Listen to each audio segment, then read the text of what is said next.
Marketing Square. Bienvenue sur Marketing Square, le rendez-vous du gros marketing. Le gros, c'est un marketing qui sort des clous, qui se réinvente, qui se renouvelle.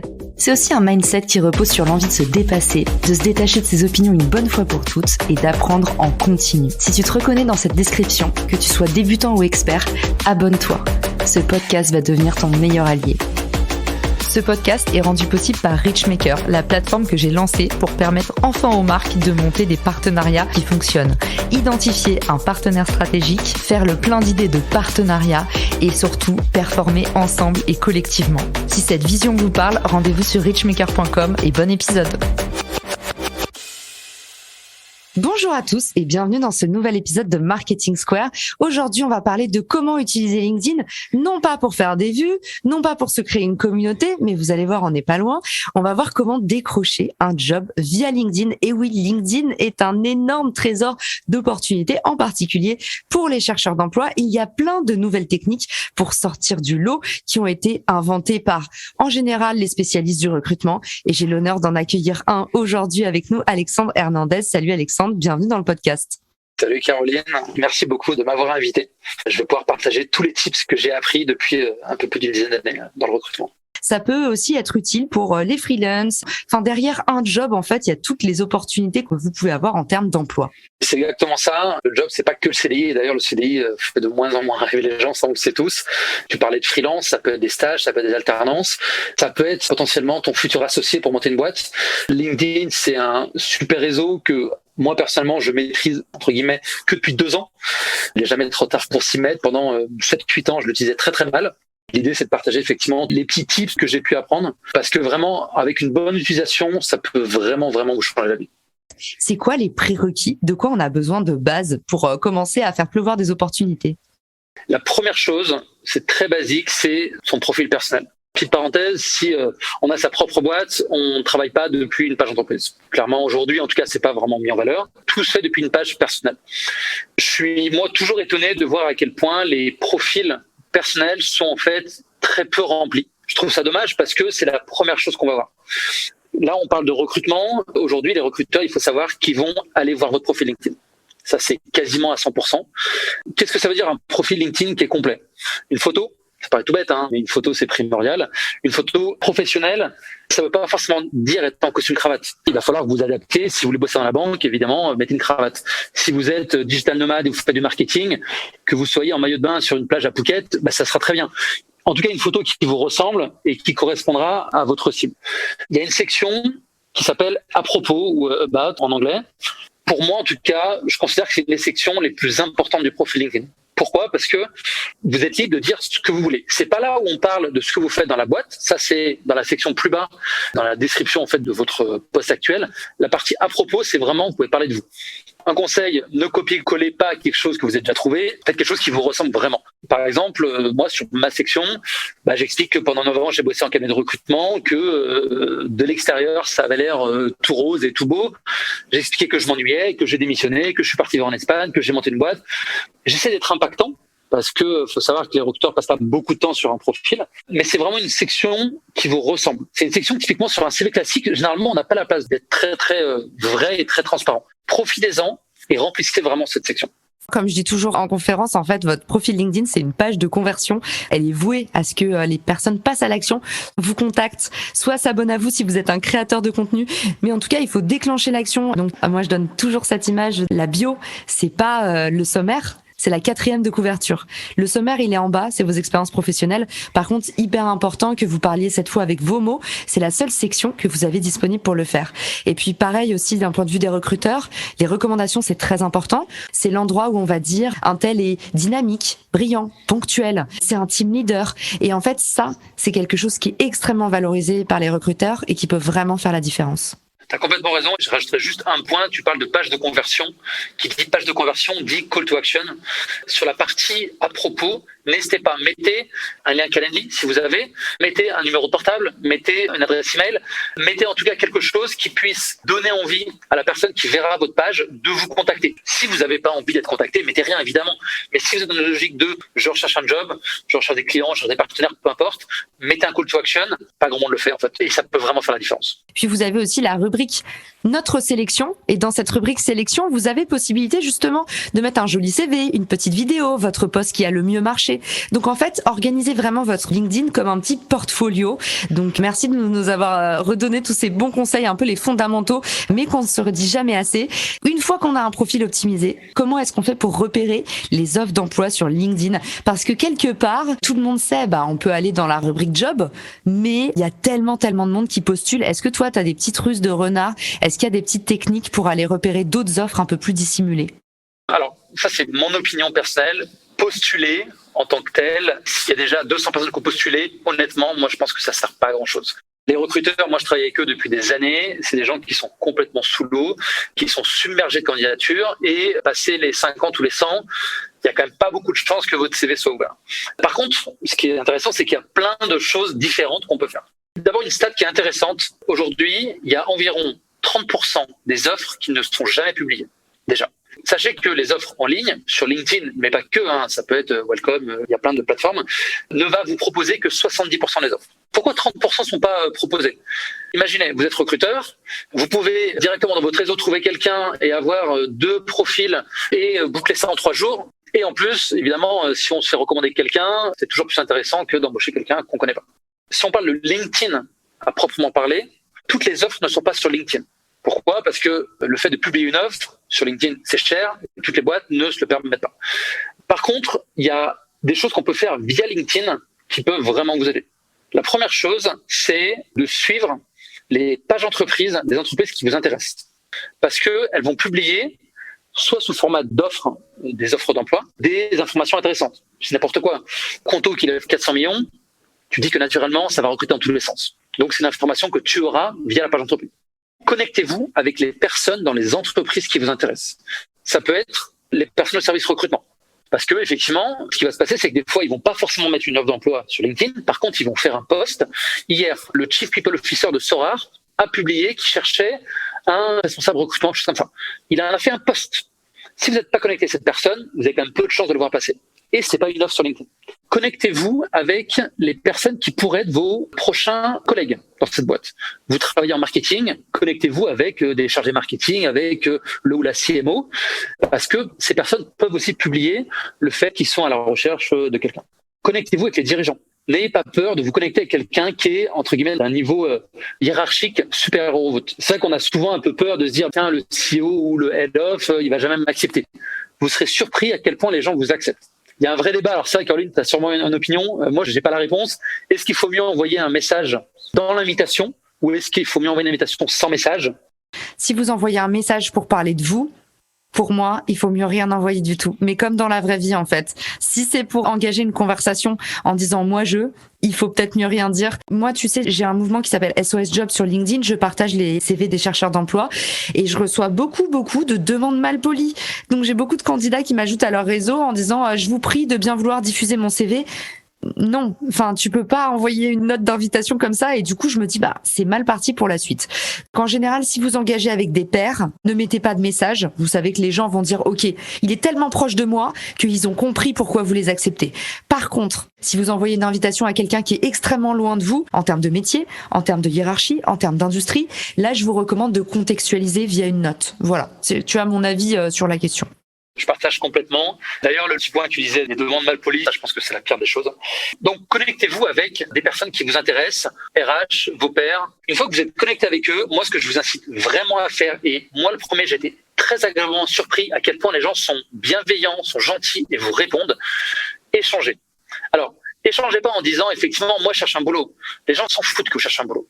Par contre, si vous échangez avec vos pairs en disant, tiens, t'es CMO, moi, je suis CMO, est-ce qu'on pourrait se prendre 15 minutes dans les jours qui arrivent pour discuter outils d'automatisation, peu importe, les gens, ça va les intéresser parce qu'ils savent que vous pouvez leur apporter de la valeur. Et vice-versa, vous pouvez en recevoir. Qu'est-ce qui va se passer? Vous allez créer une relation avec cette personne. Cette personne va vous connaître dans ses 5 ou 10 000 contacts LinkedIn. Cette personne m'a parlé il y a quelques mois, m'a apporté de la valeur, je m'en souviens. Le jour où il recrute quelqu'un, qu'est-ce qui va se passer? Je vous ai dit tout à l'heure qu'il y a 30% des offres qui ne sont pas publiées parce qu'on va d'abord chercher le réseau. Et là, ils vont vous contacter d'abord. Ne commencez pas à faire tout ça lorsque vous cherchez un travail. Commencez avant. Parce que ça va prendre du temps. Et pensez pas que LinkedIn, c'est un claquement de doigts et que en faisant ça 2 jours, dans 2 jours, vous allez avoir un boulot. Ça va prendre du temps. Ça va prendre 3 mois, 6 mois, 1 an, 2 ans ou 48 heures. Mais en tout cas, ça va quand même prendre du temps. Moi, par exemple, si je partage quelque chose que je fais depuis maintenant 2 ans, je me suis engagé, alors c'est un engagement avec moi-même, toutes les semaines, je parle avec au moins une personne que je ne connaissais pas avant. Alors moi, ma cible, typiquement, ça va être soit des profils commerciaux, parce que moi, je suis un profil commercial, des profils dans le recrutement, parce que c'est le secteur dans lequel je bosse, ou des profils entrepreneurs, parce que j'ai monté ma boîte et j'ai plein de choses à apprendre. Je rencontre des gens formidables, j'ai appris énormément de choses, je me suis fait un réseau vraiment intéressant.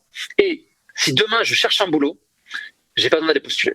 Parce que j'ai des centaines de personnes à qui j'ai parlé, à qui j'ai pris du temps, à qui j'ai donné de la valeur, que je peux contacter et qui vont me faire des intros. Donc ça, c'était vraiment un point intéressant. Là, je vous parle de la personne qui va aller vous chercher si elle a un besoin, mais à l'inverse, si en suivant la page entreprise de je sais pas quelle boîte, vous avez parlé avec le Head of Sales il y a 6 mois, vous êtes déjà connecté avec lui ou elle. Et si vous lui envoyez un message en disant bah tiens, salut Caroline, j'ai vu qu'il y a un poste ouvert de sales dans ta boîte, c'est peut-être dans ton équipe ou pas d'ailleurs, peu importe. Moi, je suis à l'écoute. Est-ce que tu peux m'envoyer à la bonne personne? Qu'est-ce qui va se passer? Ah oui, bah bien sûr, envoie-moi ton CV. Votre CV va atterrir sur la pile en haut de la pile des RH. Et plutôt que d'être 1 sur 400 qui a postulé, vous êtes directement mis en haut depuis le Head of Sales. Et ça fait une énorme différence. Un point que tu avais évoqué, Caroline, que je trouve ultra intéressant, c'est apporter de la valeur. Les gens s'en foutent de ce que vous avez fait, que vous cherchez un boulot. Par contre, si vous apportez de la valeur, ça a énormément de valeur et ça plaît aux gens. Vous pouvez le faire de plusieurs manières. Moi, par exemple, j'ai pris le parti pris de faire des posts sur LinkedIn. D'ailleurs, Caroline, toi, tu as un très bon exemple là-dessus, où je vais partager ce que j'ai vécu, ce que je sais, ce que je pense. Ça peut ne pas plaire à tout le monde et c'est pas grave. Mais en tout cas, je vais partager des choses et je vais en tout cas essayer d'apporter de la valeur de par mon expérience de vie professionnelle, etc. Ça, c'est un super moyen de se faire connaître. Vous allez vous faire débaucher pour des boulots. Vous allez vous faire inviter à des podcasts, comme c'est le cas pour moi aujourd'hui. Vous allez potentiellement vous faire contacter pour des partenariats. Vous allez trouver des nouveaux clients. Ça va vous apporter énormément de valeur. De créer du contenu. LinkedIn, je pense que c'est une plateforme qui, en fait, relativement simple. C'est pas un podcast, il faut faire des montages, il y a de l'audio, etc. LinkedIn, c'est écrire du texte. Oui, ça prend un peu de temps. Oui, il y a un peu des règles à suivre, mais c'est quand même, pour moi, ultra facile de créer du contenu, de partager de la valeur et de vous faire connaître dans votre écosystème. Donc ça, c'est quelque chose que clairement, je partage à tout le monde. T'as raison de prendre notre exemple et l'invitation au podcast. C'est marrant parce qu'effectivement, tu postes, mais moi, le déclencheur, ça a été que tu m'as envoyé un message privé pour me partager un article. Et du coup, pour ceux qui nous écoutent et qui se disent « Oh, faut se mettre à poster sur LinkedIn, mais moi, je suis timide et tout », c'est encore mieux si vous postez sur LinkedIn parce que forcément un recruteur qui va sur votre profil, qui voit que vous êtes tellement mordu de votre thématique, que vous faites ce qu'on appelle le extra mile, vous allez un tout petit peu plus loin que les autres, vous vous êtes mis en danger, vous êtes curieux, vous participez à des webinars, quelqu'un qui voit une activité, que ce soit sortant ou entrant sur votre profil, forcément c'est un super signal. Mais si vous êtes timide, allez interagir en privé, être un vrai généreux, allez partager un article. Ben moi c'est comme ça. En fait, ce podcast c'est le podcast des gens généreux. C'est pas le podcast des gens visibles. C'est pas le podcast des têtes d'affiche. C'est le podcast des gens qui, en privé, vont t'envoyer des messages en te disant ah j'ai vu passer tel article, ça pourrait t'intéresser parce que tu t'intéresses à LinkedIn. Et c'est un très bon cas d'école networking que de prendre en fait notre rencontre à nous. Alors, tu as complètement raison. Ce qui est super bien en plus, c'est que sans avoir préparé du tout le podcast, tu me fais des intros pour le thème suivant, où effectivement, moi, je voulais parler de engager avec sa communauté. Vous allez passer du temps, vous allez vous connecter avec des personnes, vous allez créer du contenu. Ça va générer de l'activité, ça va générer des gens qui vont vous suivre, ça va générer des gens qui vont se connecter avec vous, qui vont vous écrire. Je sais, Caroline, tu en as parlé récemment dans un de tes posts où je crois que tu passais environ 3 heures par jour à répondre aux gens. J'ai moins de sollicitations que toi, donc je passe un peu moins de temps, mais moi, j'ai fait un point d'honneur de répondre à tout le monde. Déjà par politesse, parce que si les gens t'ajoutent et t'écrivent, tu leur réponds. Je vais même répondre aux sollicitations commerciales. Je vais dire que je suis pas intéressé, mais en tout cas, je vais répondre. Enfin, moi, je suis commercial et je sais à quel point c'est frustrant qu'on ne réponde pas.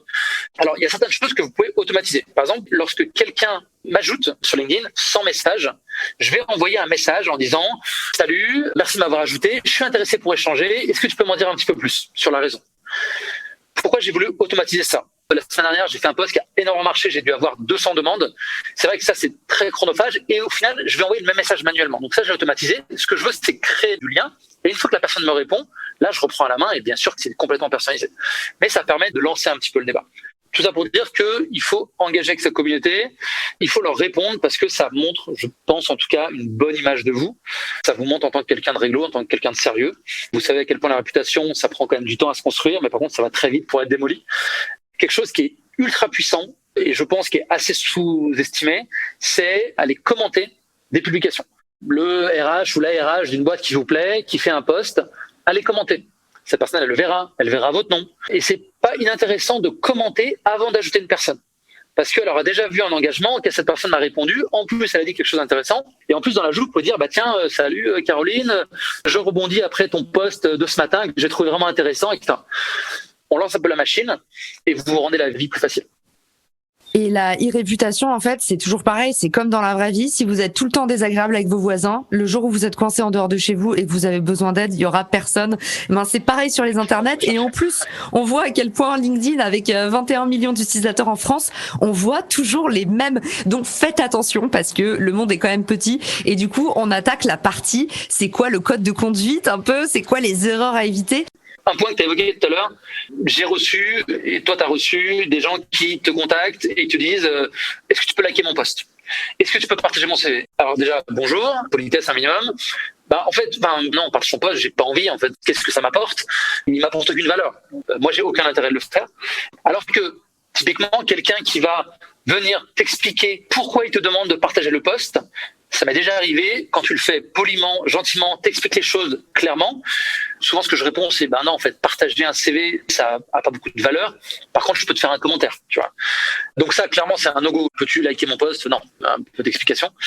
Je viens de le parler à l'instant, le bonjour, au revoir, c'est béaba, en fait. Moi, je suis toujours halluciné des gens qui te disent même pas bonjour, merci ou même pas au revoir. Un minimum, ça fait quand même toujours plaisir. Là-dessus, je vais pas dire que c'est généralisé. Moi, effectivement, et pareil, toi, Caroline, t'es dans l'univers plutôt start-up, tech. Les phrases de veuillez agréer l'expression de ces conneries. Enfin, évidemment, si tu vas postuler, je sais pas, à l'Élysée ou chez la banque Rothschild, peut-être qu'effectivement, c'est des formulations qu'on garde encore aujourd'hui. Demain, t'écris à Conto, à Payfit ou à moi, me dis pas veuillez agréer des... Non, ça passe pas. Donc, adapte-toi à ta cible, parce que sinon, ça fait copier-coller. Et moi, clairement, quelqu'un qui me parle comme ça, j'ai pas envie de répondre, en fait. Ça m'a pas envie. Le tutoiement, alors, j'ai pas la prétention d'avoir la science infuse sur le sujet. Moi, je trouve que tutoyer, du premier coup, c'est toujours risqué. C'est un terrain glissant. Et en France, on est quand même encore un peu dans le vouvoiement. Le vouvoiement, tu prends pas de risque. Au pire, qu'est-ce qui va se passer ? Moi, les gens qui vont me vouvoyer, je vais potentiellement répondre en tutoyant. Et après, la personne me tutoie. Mais vouvoyer dans un premier temps, tu prends pas de risque.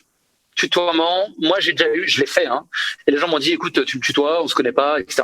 L'avantage si c'est en anglais, c'est que c'est you et c'est beaucoup plus tranquille.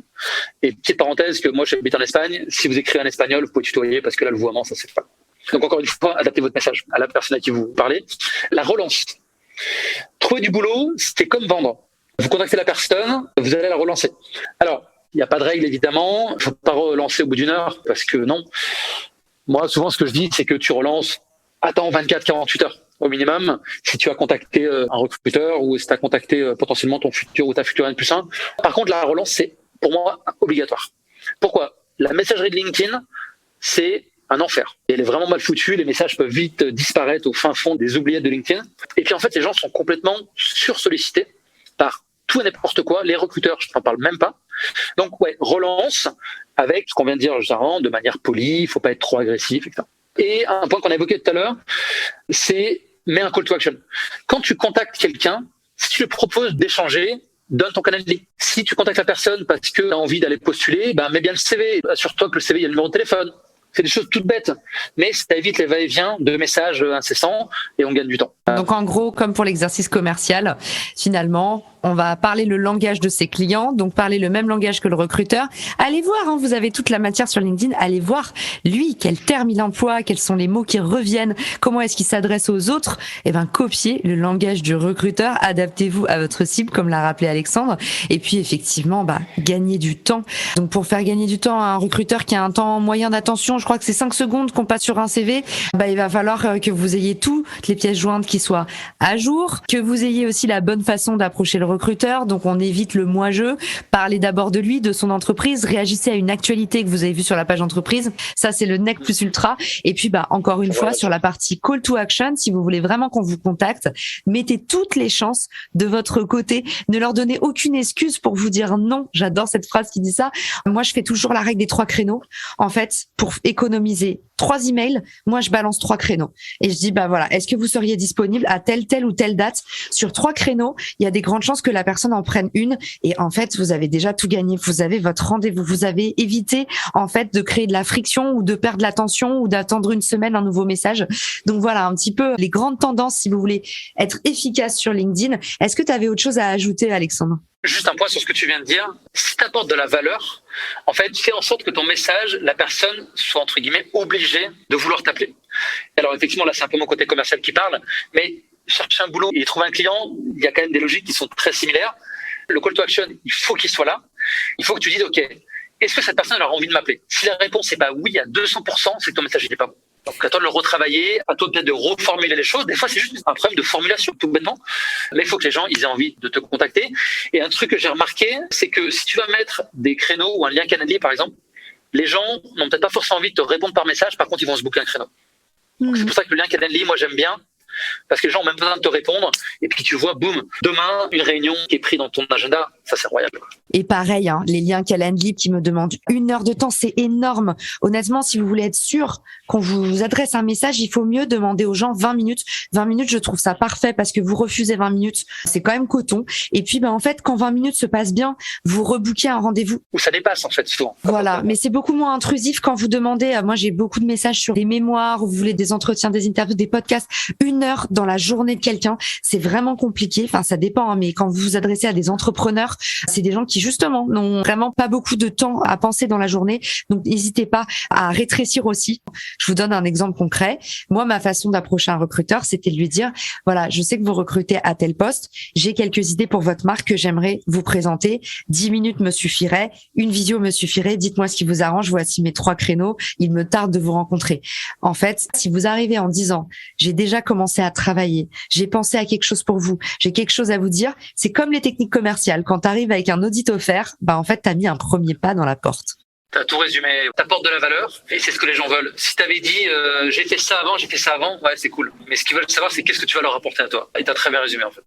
C'est mon job, c'est mon travail de reboucler toute la valeur que tu nous as partagée pendant cet épisode. Merci beaucoup. Où est-ce qu'on peut te retrouver pour t'envoyer des mots d'amour, des remerciements, rejoindre ta plateforme JobGetter, tout savoir sur toi? Je suis pas sur Facebook, je suis pas sur Instagram, je suis sur Twitter, mais je n'utilise pas très bien. Mais LinkedIn, c'est le plus simple. Tuez-moi ou ajoutez-moi, envoyez-moi des messages, si vous avez des questions. Comme je dis, je réponds à tout le monde. Pas dans les 5 minutes, mais je réponds en tout cas à tout le monde. Et merci pour ta venue aujourd'hui dans le podcast. T'inquiète pas, on te relancera pas après 1 heure. On a compris la leçon. Merci à tous pour votre écoute et je vous dis à très vite dans le podcast. Ciao! Si cet épisode te plaît, tu peux le partager en me taguant ou lui laisser 5 étoiles sur Apple Podcast. Marketing Square.